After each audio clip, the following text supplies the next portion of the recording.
ఒక వ్యక్తిని అరెస్ట్ చేయాలంటే ఎలాంటి గ్రౌండ్స్ ఉండాలి? ఇండియాలో గ్రౌండ్స్ అవసరం లేదు, సస్పిషన్ చాలు. అరెస్ట్ గ్రౌండ్స్ అనేది యాజ్ పర్ సే లీగల్ గా అరెస్ట్ గ్రౌండ్స్ అనేది లేదు, which is against constitution in my opinion. ఒక వ్యక్తి ఇన్నోసెంట్, పోలీసులు తీసుకెళ్లి పోలీస్ స్టేషన్ లో పెట్టారు. ఆయన గానీ ఆయన ఫ్యామిలీ గానీ ఆయన్ని బయటికి తీసుకురావడం కోసం తీసుకోవాల్సిన మొదటి చర్య ఏంటి?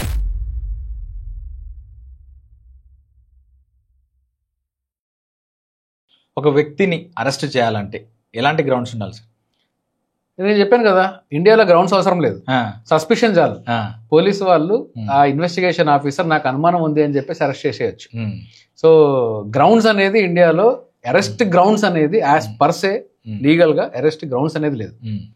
That is the 41 CRPC language. ఇప్పుడు కొత్త 35 ఉంది దాని లాంగ్వేజ్ అది. సో గ్రౌండ్స్ కాదు, suspicion, which is against constitution in my opinion. నా ఒపీనియన్ లో రాజ్యాంగానికి వ్యతిరేకం. ఒక వ్యక్తి ఇన్నోసెంట్, తనకు తాను ఇన్నోసెంట్ గా అనుకుంటున్నాడు. పోలీసులు తీసుకెళ్లి లోపల పోలీస్ స్టేషన్ లో పెట్టారు.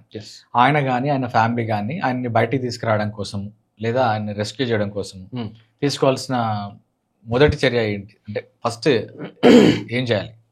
పోలీస్ వాళ్ళు ఒకవేళ more than 24 hours police station లో పెట్టడానికి వీల్లేదు. ఇప్పుడు నేను పోలీస్ స్టేషన్ తీసుకెళ్తే విదిన్ 24 hours మెజిస్ట్రేట్ ముందు ప్రవేశపెట్టాలి. ఒకవేళ నా జ్యూరిస్డిక్షన్ కాని ప్లేస్ లో వేరే స్టేట్ లోనో వేరే డిస్ట్రిక్ట్ లోనో చేశాను అనుకోండి, నా పోలీస్ స్టేషన్ తీసుకురావడానికి టైం పడుతుంది. అంటే మీరు ఎక్కడైతే, అంటే for example crime Hyderabad crime, మీరు ఎక్కడో యూపీలో అరెస్ట్ చేసినారు, ప్రొసీజర్ ఫాలో అవుతారు, వారెంట్ తీసుకుంటారు, ఇక్కడికి వెళ్ళాలి అని చెప్పి. యూపీలో అరెస్ట్ చేస్తే యూపీలో ఉండే మెజిస్ట్రేట్ గారు ముందు ప్రొడ్యూస్ చేయాలి. ప్రొడ్యూస్ చేసి అక్కడ ట్రాన్సిట్ నుంచి హైదరాబాద్ తీసుకురావాలి. This is the law. Okay, అంటే 24 hours కి మించి పోలీసు వాళ్ళు వాళ్ళ దగ్గర పెట్టుకునే రైట్ వాళ్ళకి లేదు. 24 hours దాటుతుంది అనుకోండి, అప్పుడు ఫ్యామిలీ మెంబర్స్ కానీ ఫ్రెండ్స్ కానీ ఏం చేయొచ్చు అంటే, హైకోర్టులో హెబియస్ కార్పస్ మ్యాటర్స్ చాలా మందికి తెలుసు, హైకోర్టులో హెబియస్ కార్పస్ వేసుకోవచ్చు. This is one.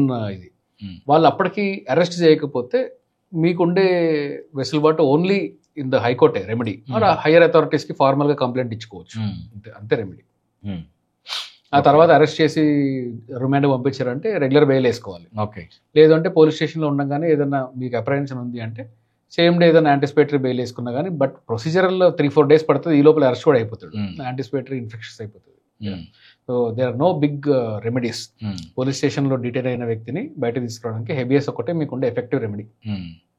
ఇప్పుడు నక్సలైట్స్ వాళ్ళ మీద బౌంటీస్ ఉంటాయి, తర్వాత వాళ్ళ మీద చాలా కేసులు ఉంటాయి. వాళ్ళు లొంగిపోగానే అన్ని కేసులు వాళ్ళ మీద కొట్టేస్తుంటారు కదా, అది అంటే అది స్టేట్ ఒక సెటిల్మెంట్ మెకానిజం కింద చేయడానికి మీరు లొంగిపోతే సెటిల్మెంట్ మెకానిజం కింద చేయవచ్చు. కానీ వాళ్ళ మీద ఉండే క్రైమ్ స్పెసిఫిక్ గా ఏదన్నా దానిలో అక్యూజ్డ్ ఉన్నారు అనుకోండి, జ్యుడిషియల్ ప్రాసెస్ ఫాలో అవ్వాల్సిందే. కాగ్నిజబుల్ అఫెన్సెస్ తీసుకుని వచ్చి స్టేట్ డ్రాప్ చేయడానికి వీల్లేదు. అంటే ఒకటి, ప్రాసిక్యూషన్ కి CRPC permits, prosecution can drop charges. పలానా రీజన్ వల్ల మేము ఇతని మీద చార్జెస్ ని డ్రాప్ చేయాలనుకుంటున్నాం అనే రైట్ పబ్లిక్ ప్రాసిక్యూటర్ ఉంటుంది. ఇది కొంచెం థిన్ గ్రే ఏరియా అండి. గవర్నమెంట్ చెప్తే పబ్లిక్ ప్రాసిక్యూటర్ చేయడం అట్లా ఉండకూడదు. Public prosecutor should use his own discretion. అలా ప్రాసిక్యూషన్ డ్రాప్ చేసే రైట్ గవర్నమెంట్ దగ్గర ఉంటుంది. ఏదైనా సెటిల్మెంట్ మెకానిజంలో చేస్తే చేయొచ్చు, కానీ క్రైమ్ పోదు.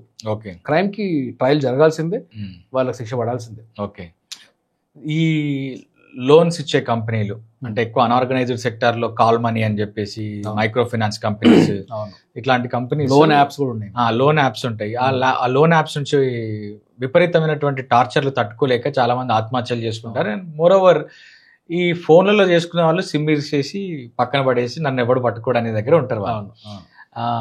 కాకపోతే కొన్నిసార్లు వీడు ఎక్కడ ఉంటాడో వాళ్ళ ఇల్లు తెలిస్తే, ఎవరు ఈ లోన్ తీసుకున్న అబ్బాయో లేకపోతే ఒక వ్యక్తో ఎక్కడుంటాడో తెలిస్తే కొంతమంది రౌడీలు నేర్చుకొని లోన్ రికవరీ ఏజెంట్లు వస్తారు. వాళ్ళు లోన్ తీసుకున్నప్పుడు ఏమో అమ్మాయితో ఫోన్ చేపిస్తాడు స్వీట్ వాయిస్, మీకు లోన్ రిక్వైర్మెంట్ ఉందా అని చెప్పేసి. లోన్ కట్టకపోతేనేమో రౌడీలు నేర్చుకుని వస్తారు. వాస్తవానికి దీనికి ఏమైనా రూల్ ఉందా? అంటే ఇప్పుడు వాడు 3 గంటలకు వచ్చి, ఎర్లీ మార్నింగ్ 3 గంటలకు వచ్చి లోన్ రికవరీ చేయాలంటే వాడు ఎప్పుడే దొరుకుతాడని చెప్పి వచ్చినామని అంటారు. నైట్ 11 గంటలకు వచ్చేసి నేను దొరకబడుతున్నావు అంటే దీనికి ఏమైనా టైం ఉంటుంది? 9 to 9, 9 to 5. ఎవరికి మీ దగ్గరికి వచ్చి చేసే రైట్ లేదు, చట్టం దానికి అంగీకరించదు. బ్యాంకర్ కానీ, లోన్ యాప్లు కానీ, మైక్రో ఫైనాన్స్లు కానీ, క్రెడిట్ కార్డులు కానీ ఎవ్వరు కూడా మీ డోర్ దగ్గరకు వచ్చి మీ దగ్గర వసూలు చేస్తానడానికి వీలేదు. ఏం చేయొచ్చు అంటే మీకు లెటర్ పెట్టచ్చు, మీకు కమ్యూనికేషన్ ఇవ్వచ్చు. నోటీసులు పంపొచ్చు, లేదా సివిల్ కోర్టుకి వెళ్ళి మీ మీద రికవరీ సూట్లు వేసుకోవాలి. అంతేగాని ఇల్లీగల్ మెథడ్స్లో వచ్చి మీ మీద రికవరీ చేయడానికి వీల్లేదు. చాలా కామన్గా మనం చూసేది ఏంటంటే ఈ క్రెడిట్ కార్డు లోన్లు, తర్వాత అంటే బ్యాంకర్సే ఉంటారు, బ్యాంక్ వాళ్ళు డైరెక్ట్గా చేయకుండా ఏజెన్సీస్కి ఇస్తూ ఉంటారు, థర్డ్ పార్టీ ఏజెన్సీస్కి ఇచ్చి రికవరీ చేయాలి. రికవరీ చేసిన దానిలో సగం సగం పంచుకుంటారు. మీరు ఒక 1 lakh డిఫాల్ట్ ఉన్నారు అనుకోండి, బ్యాంకర్కి 1 lakh రాదు. ఏం చేస్తా అంటే నేను ఒక ఏజెన్సీకి రికవరీ కోసం ఇస్తా, ఆ ఏజెన్సీ వాడు తీసుకొని వచ్చి ఆ 1 lakh ప్లేస్లో 50,000 60,000 తీసుకొస్తాడు. ఆల్రెడీ ఇది రైట్ ఆఫ్ అయిపోయి ఉంటుంది. 60,000లో సగం మీకు, సగం బ్యాంకర్కి. ఇట్లాంటి ఇవి ఉంటాయి. ఇవన్నీ ఇల్లీగలే. ఎవ్వరు కూడా including credit card bankers, personal loan, వీళ్ళు కూడా రికవరీ కోసం ఇంటికి వెళ్ళడానికి వీల్లేదు. వీళ్ళందరూ కూడా ఇల్లీగల్ గా వస్తున్నారు. RBI guide lines, RBI circulars ఉన్నాయి దీని మీద, ఇల్లీగల్ మెథడ్స్ లోకి వెళ్ళడానికి వీల్లేదని. వాళ్ళు ఏంది సూట్ వేసుకోవాలి. ఒకవేళ మీకు అట్లాంటిది ఎవరైనా వస్తున్నారు అనుకోండి, మీరు రౌడీలను తీసుకొని వచ్చి లేదంటే ప్రైవేట్ పర్సన్స్ వచ్చి ప్రెజర్ చేస్తుంటే సింపుల్ గా పోలీస్ స్టేషన్ లో కంప్లైంట్ ఇవ్వండి. ఇప్పుడు కొత్త హిందీ చట్టంలో మీకు ఒక రైట్ కూడా ఉంది. మీ కంప్లైంట్ని టైప్ అన్న చేయండి, పేపర్ మీద అన్న రాయండి, సంతకం పెట్టి దాన్ని ఫోటో తీసి, సింపుల్ వే చెప్తున్నా, పీడిఎఫ్లు చేసేంత టెక్నాలజీ తెలియకపోయినా కానీ పేపర్ మీద నీట్గా రాసి నీట్ ఫోటో తీసి మీ ఏరియా సర్కిల్ ఇన్స్పెక్టర్కి మీరు వాట్సాప్లో పంపించండి, లేదంటే వెబ్సైట్లో ఈమెయిల్లో పంపించండి. విదిన్ 3 days 3 రోజుల్లోగా మీరు పోలీస్ స్టేషన్కి వెళ్ళి సంతకం పెడితే చాలు, మీ కంప్లైంట్ ఖచ్చితంగా రిజిస్టర్ అయి తీరుతుంది. మీ కంప్లైంట్ మీద వాళ్ళు యాక్షన్ చేసి తీరాలి. మీరు అదే ఫిజికల్ గా వెళ్ళారనుకోండి, ఎక్నాలజ్మెంట్ కూడా ఇవ్వరు పోలీసు వాళ్ళు. ఇవ్వరు. ఏముంది ఎక్నాలజ్మెంట్ అంటారు. చాలా కామన్ ఇది. ఎక్నాలజ్మెంట్ ఏమైనా మన క్లయింట్స్ చెప్తే వాళ్ళు సార్ వాళ్ళు ఇవ్వట్లేదు సార్ అంటారు. ఇంకా అప్పుడు మేము ఏం చేస్తామంటే రాసి వాట్సాప్లో పెట్టని చెప్తాం. That it self is acknowledgement. So మీరు ఏం చేస్తారంటే వాట్సాప్లో పెట్టేసి పోలీస్ స్టేషన్కి వెళ్ళి సార్ నేను వాట్సాప్లో కూడా పెట్టేసాను, దీని మీద యాక్షన్ తీసుకోండి అని చెప్పండి. పోలీసు వాళ్ళు యాక్షన్ తీసుకోవాలి దాని మీద. ఒకవేళ బ్యాంకర్స్ ఉన్నారనుకోండి, కొంతమంది బ్యాంకర్స్ రికవరీకి పంపిస్తుంది అనుకోండి, వీళ్ళందరి మీద కలిపి మీరు ఒక సివిల్ సూట్ వేసుకోవచ్చు.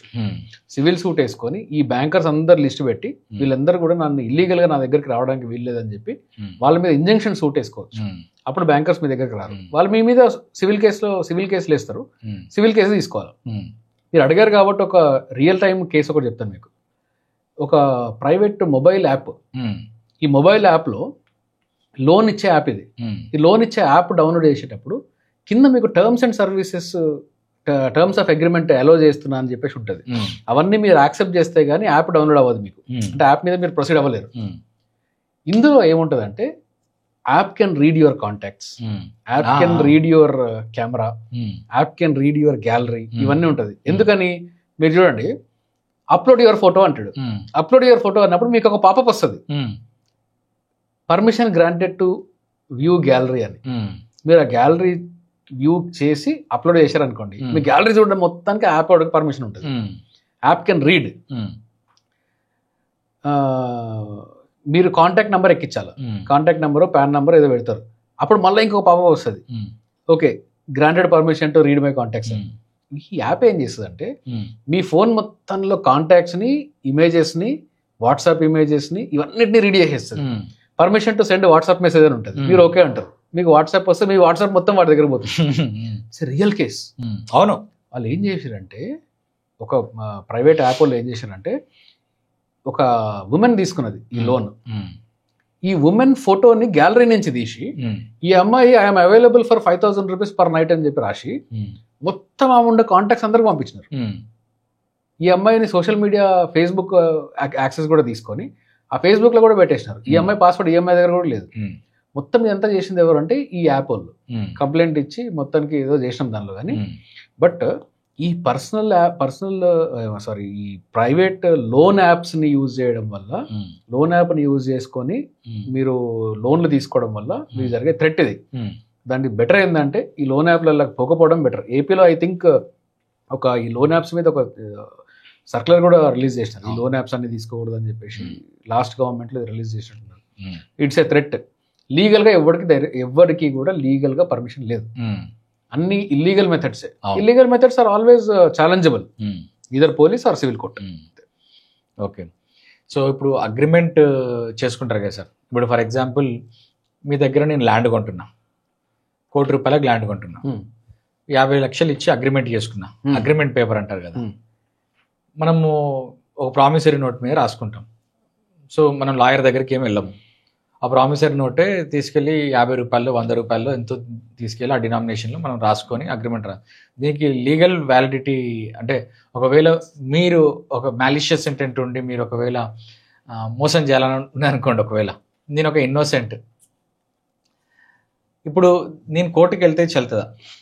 అన్రిజిస్టర్డ్ అయితే ప్రాబబిలిటీస్ తక్కువ, క్యాష్లో పే చేసి ఉంటే ప్రాబబిలిటీస్ తక్కువ. అన్రిజిస్టర్డ్ అంటే మీరు అగ్రిమెంట్ టు సేల్ని అన్రిజిస్టర్డ్ అగ్రిమెంట్ చేసుకుంటుంటారు. అగ్రిమెంట్ని కూడా రిజిస్టర్ చేసుకోవచ్చు. ఎట్లా? Regular revenue registration, sub register దగ్గర రిజిస్టర్ చేసుకోవడమే. డాక్యుమెంట్ రిజిస్ట్రేషన్ చేసుకోవడమే. అగ్రిమెంటే కదా, అగ్రిమెంటే. అగ్రిమెంట్ కూడా రిజిస్టర్ చేసుకోవచ్చు, there is no bar. So మీరు ఏం చేస్తారంటే ఒక అగ్రిమెంట్ రాసుకుంటాం, కొనేవాడు అమ్మేవాడు ఇద్దరు అగ్రిమెంట్ రాసుకుంటారు. చాలా కామన్ గా అందరు చేసే మిస్టేక్ ఏంటంటే రెవెన్యూ ఆఫీస్ బయట ఉంటే డాక్యుమెంట్ రైటర్స్ టైపిస్టులు ఉంటారు, వాళ్ళ దగ్గరికి వెళ్ళి మేము ఇది కొంటున్నాము ఒక ఫార్మాట్ అంటే వీడు ఓన్లీ పేర్లు మార్చి ఇచ్చేస్తాడు. దాంట్లో టర్మ్స్ అండ్ కండిషన్స్ ఏముంటాయి, ఇది కట్టకపోతే ఏముండదు. దాంట్లో ఏదో పిచ్చి ఫార్మాట్ ఒకటి ఉంటుంది, ఆ ఫార్మాట్ లో రాసేసుకుంటారు. ఈ ఫార్మాట్ లో ఎవరికైతే ఇల్ ఇంటెన్షన్ ఉంటుందో, మోసం చేయాలని ఇంటెన్షన్ ఉంటుందో, వీడు ఎగ్గొట్టిన తర్వాత అవతలాడు కోర్టుకు పోయినప్పుడు తెలుస్తుంది ఈ అగ్రిమెంటే తప్పు, ఈ అగ్రిమెంట్ లీగల్ గా లేదు, దీనిలో పర్ఫెక్ట్ స్టాంప్ డ్యూటీ లేదు, దీనిలో నేను సంతకాలు విట్నెస్లు కరెక్ట్ గా పెట్టుకోలేదు అని చెప్పే విషయం ఎప్పుడు కోర్టుకు పోయిన తర్వాత తెలుస్తుంది. అదే మీరు ఏం చేయాలి, అమౌంట్ పే చేస్తున్నారు, ఆన్లైన్ లో పే చేయండి, వైట్ మనీగా పే చేయండి, అట్లీస్ట్ అడ్వాన్స్. ఇక నేను ఇండియాలో వైట్ మనీ ఎవరు తీసుకుంటారు?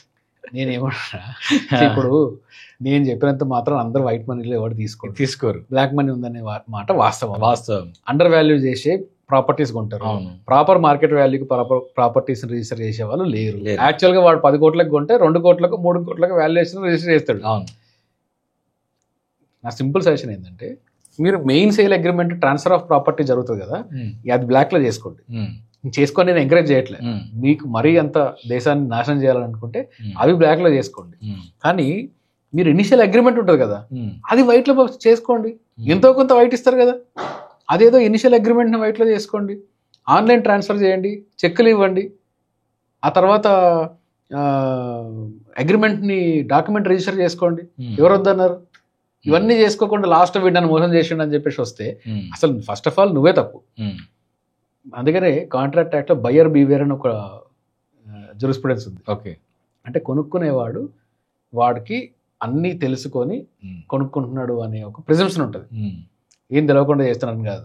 అట్లా మీరు కొంచెం కాషియస్గా ఉండి కొంచెం జాగ్రత్త తీసుకుంటే 50 లక్షలు కాదు, 50 కోట్ల ట్రాన్సాక్షన్ అయినా, 5 లక్షల ట్రాన్సాక్షన్ అయినా, 5,000 ట్రాన్సాక్షన్ అయినా, మీరు డాక్యుమెంట్ రైటర్ దగ్గర 500 రూపాయలకు కక్కుర్తి పడితే మీకు 50 లక్షలు పోతుంది. ఓకే, అదే ఎవరో ఒక లాయర్ దగ్గరికి వెళ్ళి సార్ ఇది చేసుకుంటాం మేము, దీని ప్రొసీజర్ ఏంది అని కనుక్కుంటే ఆయనకు తెలియకపోయినా ఇంకొకరు అడగనే చెప్తారు.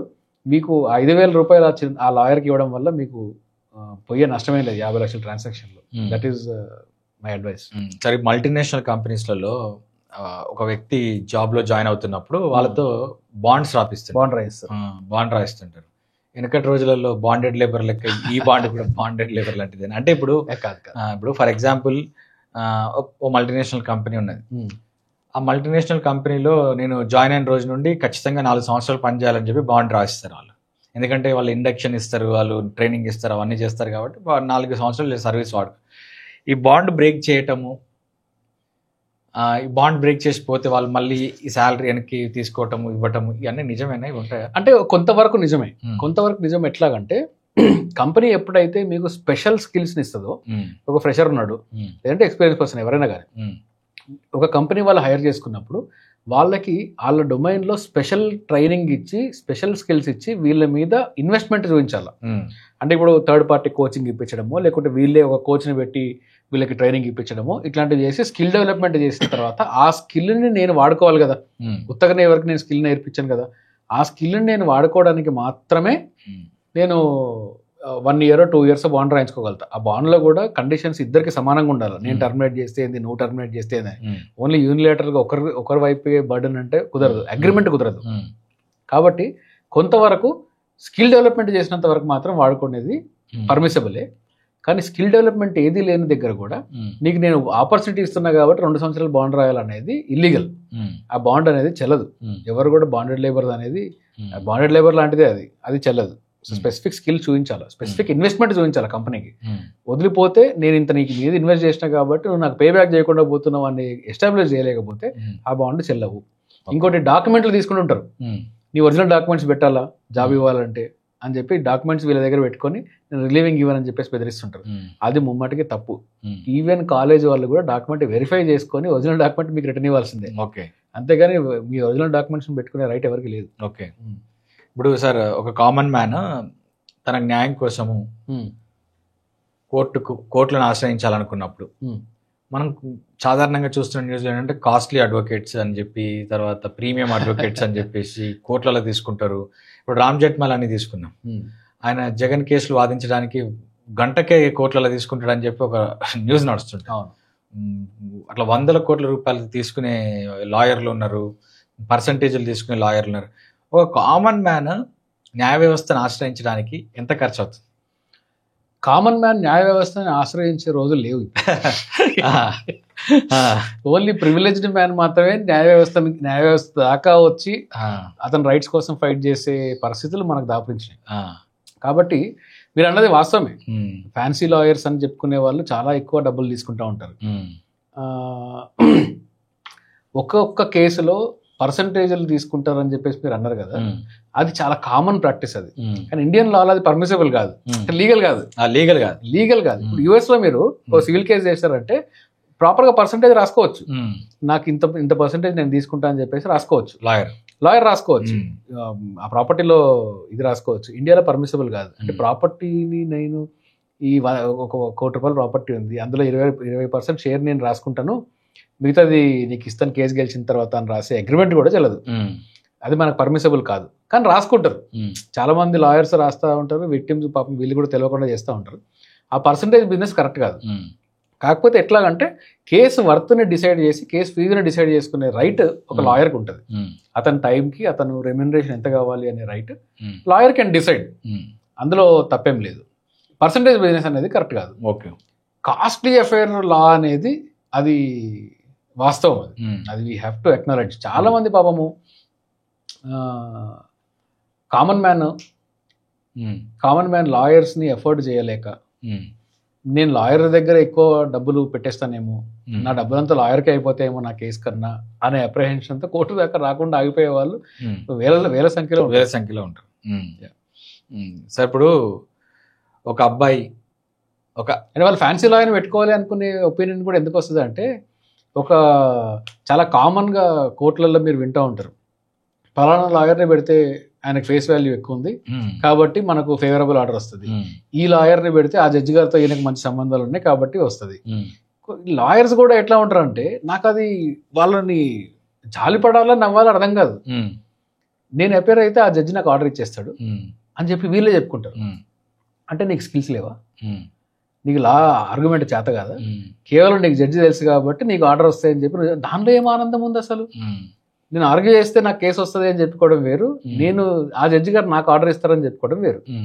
కొంతమంది జడ్జెస్ ఎట్లా అంటే ఇంప్రెషన్ ఉండొచ్చు, ఇప్పుడు ఒక వ్యక్తి వస్తున్నాడు అంటే అరే ఇతను ప్రోబోనో కేసెస్ ఎక్కువ చేస్తాడు, ఈ పలానా విక్టిమ్ ఎక్కువ అయి ఉండొచ్చు అని చెప్పేసి, అంటే విక్టిమ్ అయి ఉండొచ్చు, రియల్ విక్టిమ్ అయి ఉండొచ్చు అనే అప్రహెన్షన్స్ ఉండుండొచ్చు కొంతమంది జడ్జెస్కి.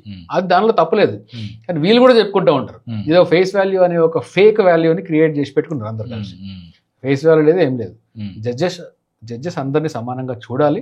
చూస్తారా లేదా అంటే చూడరని చెప్తాను నేను, చూడాలి, that is the law. But unfortunately reality ఏంది అంటే, ఈ ఫ్యాన్సీ లాయర్స్ లాగా తయారైన వాళ్ళందరూ కూడా ఈ లాబీలో ఉన్న వాళ్ళే. Most unfortunate. ఓకే.